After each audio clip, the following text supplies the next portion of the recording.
25শে মার্চের কারো রাত গল্পে বই পড়েছিলাম ছোটবেলায়, যখন ঠিক ওই রাতটা যেন আমার জীবনে নেমে এসেছিল আমার সন্তানদের জন্য। আমাদের ঘরে কোনো কোয়ালিফিকেশন দেওয়া হয়নি, কোনো কিছু না। হঠাৎ করে মেইন দরজা এবং আমাদের রুমের যখন দরজা ভাঙার শব্দ শুনে আমি শুধু ছোট বাচ্চাটাকে শুধুমাত্র দাঁড়িয়েছিলাম। এর মধ্যে দেখি আমার সামনে এসে অন্ধকার ঘর, অনেকগুলো লোক। তাদেরকে তখন তো আমি চিনতে পারতেছিলাম না, নূর উঠতে পারতেছিল না, বড় বাচ্চাটার গলাটা চড়িয়ে ধরেছিল। এর মধ্যে ওরা ঘরে ঢুকে সর্বোচ্চ 3 থেকে 4 মিনিট হবে। তো বারবার জিজ্ঞেস করতেছিলাম আপনারা কারা।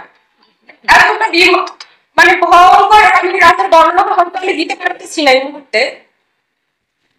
2 থেকে 3 মিনিটের মধ্যে ওকে নিয়ে যাওয়া হয়।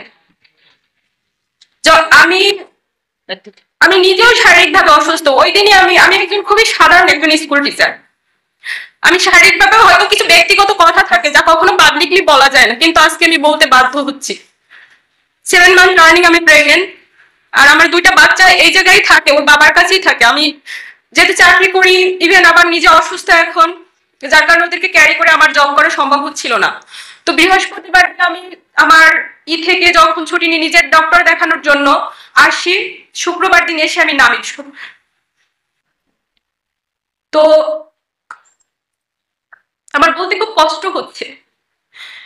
তো ডক্টর তো দূরের কথা, মানে আমার ছোট বাচ্চাটাও অসুস্থ। ওর যখন জন্মগতভাবেই ওর হার্টে 2টা পিডিএফ এবং এডিনয়েড প্রবলেম আছে, যার কারণে ওর ওয়েট বাড়তেছে না। তো ওর ডাক্তার দেখানো, আমার ডাক্তার দেখানো, দুটোর জন্যই আমি আসা। এই জায়গায় ওকে রেখে গেছিলাম। তো সেই ভয়ঙ্কর রাত, ওকে যখন নিজে শুধু আমরা চিৎকার করতেছিলাম যে আপনারা কারা, কেন নিয়ে যাচ্ছেন, তারা কিছুই বলতেছিল না।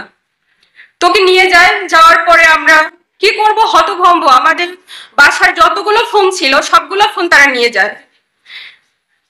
ইভেন সিকিউরিটি গার্ডের যে নর্মাল ফোন সেটাও তাকে নিয়ে যাওয়া হয় ওই রাতে।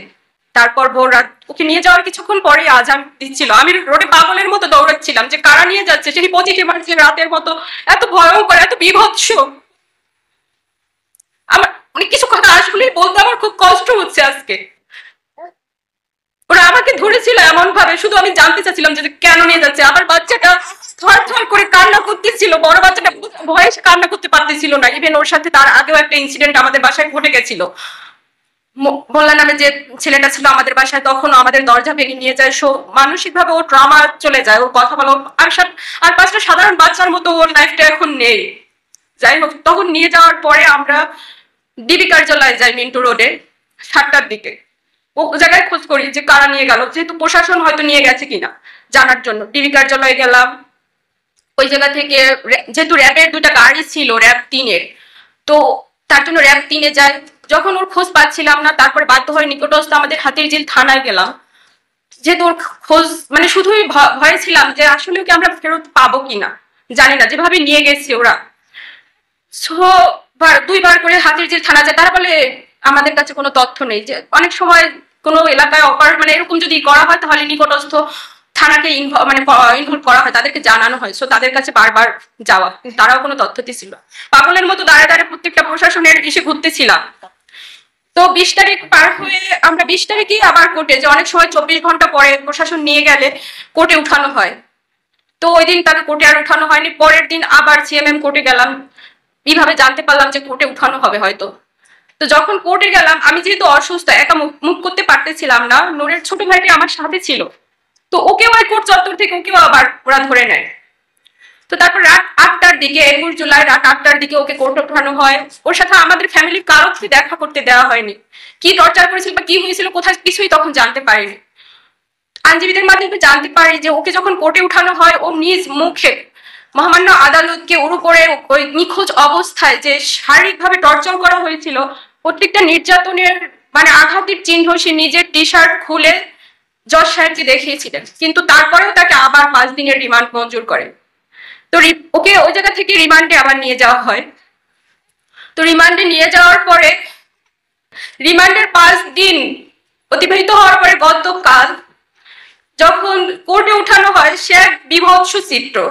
ও তো কোনো চোর ডাকাত নয়, ও তো কোনো খুনি নয়, ও তো কোনো জঙ্গি নয়। ও তো একজন ডাকসুর সাবেক ভিপি, ছাত্রদের হয়ে কথা বলছে। আর এতটুকু তো অধিকার আমাদের সংবিধান আমাদেরকে দিয়েছে। নিজে পায়ে হেঁটে মানে ও কোর্টে উঠতে পারেনি, পুলিশের কাঁধে ভর দিয়ে তারপরে মানে ওকে কোর্টে উঠতে হয়েছিল। তো মহামান্য আদালতকে বারবার অনুরোধ করার পরে মানে আমি একটু দেখা করার সুযোগ পাই। তো তখন ও বলে যে এই রিমান্ডের 5টা দিন ওর উপরে যে অমানবিক মানে নির্যাতন করা হয়েছে, যেটা বলতো আমার মানে একটা মানুষের উপর এরকম জানোয়ারের মতো, আমি জানি না অন্য কোথাও হয় কিনা, আগে শুনেছি রিমান্ডে নেওয়া হয় জিজ্ঞাসাবাদের জন্য, বাট এতটা ভয়ঙ্কর ভাবে ওর উপর অত্যাচার করা হয়েছে যেটা বলতে আজকে আমার হয়তো সন্তানদের সামনে ওরা এখনো জানে না। আমার বাচ্চাটা যখন আমি বের হই বাসা থেকে বারবারও জিজ্ঞেস করে, মা তুমি মারা যাচ্ছ কেন, তুমি আমার বাবাকে নিয়ে আসতেছো না, বাবাকে ফোন দাও, কারণ ওকে ওর বাবাকে ছাড়া ও ঘুমোতে পারে না, ওর বাবার কাছে ও যেহেতু থাকে ওকে গোসল করায় দেয়, খাইয়ে দেয়। জানি না ও সন্তান হিসেবে কিরকম, হাজবেন্ড হিসেবে কিরকম, বাট ওর সন্তানদের জন্য সর্বোচ্চটুকু ও করে। তো ও যখন বারবার বলে আমার কাছে জানতে চায় বাবাকে ফোন দাও, বাবা কেন আসে না, এই উত্তরগুলো আমার কাছে নেই, আমি কি বলবো এখনো জানে না। ওর সামনে হয়তো আমি এখন বলতেছি ওর বাবা কোথায় আছে, কিভাবে আছে, বলি যে ও হয়তো দেশের বাইরে, ও জানে যে দেশে গেছে, ও আসবে, সে অপেক্ষা করে ও। তো যখন ও বলতেছিল ওর রিমান্ডের অবস্থায় ওর পা দুটো ঝুলায় উপরের দিকে, তারপরে ওকে মানে শারীরিকভাবে যত নির্যাতন আছে, ইনজেকশন পুশ করা হয়েছে, সেটা স্লো পয়জনিং কিনা জানি না, ইলেকট্রিক শক দেওয়া হচ্ছে, নির্যাতনের মানে এতটা অসহ্য যন্ত্রণা যেটা সহ্য করতে না পেরে অনেক 3-4 জায়গায় সেন্সলেস হয়ে গিয়েছিল। ওর সাথে কি হয়েছে নিজেও বলতে পারেনি। 250-টিরও বেশি ডিজাইন অপশন নিয়ে ওয়ালটন স্মার্ট ফ্রিজ, বোঝে আপনার প্রয়োজন।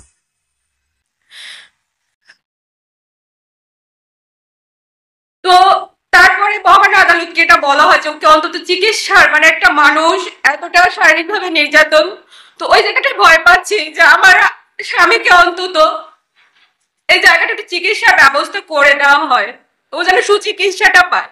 আর বারবার যদি এরকম একটা মানুষকে রিমান্ডে নিয়ে এরকম নির্যাতন করা হয়, ও তো কোনো অন্যায় করেনি, ও তো কোনো অপরাধ করেনি, ও তো কোনো ভাঙচুরের সাথে জড়িত নয়, ও শুধু নৈতিকভাবে ও তো ওই ডাকসু থেকে উঠে আসছে, ওই ছাত্র আন্দোলন থেকে 2018 ছাত্র আন্দোলন নেতৃত্ব ও দিয়েছিল, সেই জায়গা থেকে ও একটু হয়তো সাপোর্ট মানে নৈতিকভাবে সে সাপোর্ট করছে ছাত্রদের এই আন্দোলনটা, বাট ও তো এই সন্ত্রাসী কার্যক্রমের সাথে কোনোভাবে জড়িত না।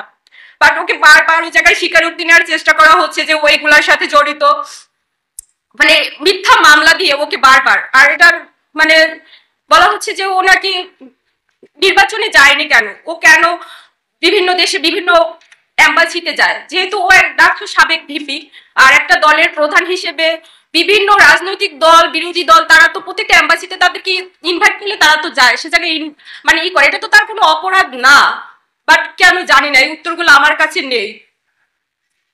তো আপনাদের মাধ্যমে শুধু এতটুকুই আমি বলতে চাই, আমার স্বামীর উপরে যেন এই নির্যাতন গুলো বন্ধ করা হয়, ও তো কোনো অপরাধ মানে, আর আমার সন্তানরা আমার মানে লাইফের এই সময়গুলো যেন কেড়ে নেওয়া না হয়, ওকে যেন মানে আমার সন্তানরা বিশেষ করে আমার বড় বাচ্চাটা যখন স্কুলে যায়, হয়তো স্কুলে ও জায়গায় ওই এর আগে কয়েকটা ঘটনা ওর লাইফে ঘটে গেছে, আর 5টা সাধারণ বাচ্চা যেভাবে বড় হয় ওদেরও তো অধিকার আছে সেই সাধারণ ভাবে বড় হওয়ার, কিন্তু সেটা ছাড়া একটা বাচ্চার তো একটা মানুষের লাইফ থেকে কেড়ে নেওয়ার অধিকার তো কারণ নাই। তাহলে কি এই দেশে জন্মগ্রহণ করাটাই কি আমাদের পাপ হয়ে গেছে, জানি না।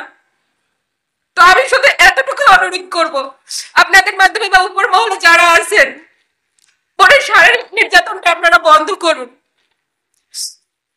ও যেন রাজনীতি আমার প্রজা আমার দরকার নেই, আমার রাজনীতি করতে হবে না, কারণ আমি খুব নিম্ন মধ্যবিত্ত পরিবার থেকে উঠে আসা নুরু, তাই আমাদের খুব চাওয়া পাওয়ার কিছু নেই। হয়তো নৈতিক জায়গা থেকে ওর মনে হচ্ছে দেশের রাজনীতি মানে সে জায়গা থেকে কথা বলছে, হয়তো সে কথাটাকে মানে খুব অন্যায় কিছু তো বলেনি, তো মিথ্যা এই জিনিসগুলা দিয়ে একটা মানুষের জীবনটাকে তার পরিবারটাকে ধ্বংস করে দিবেন না আপনারা।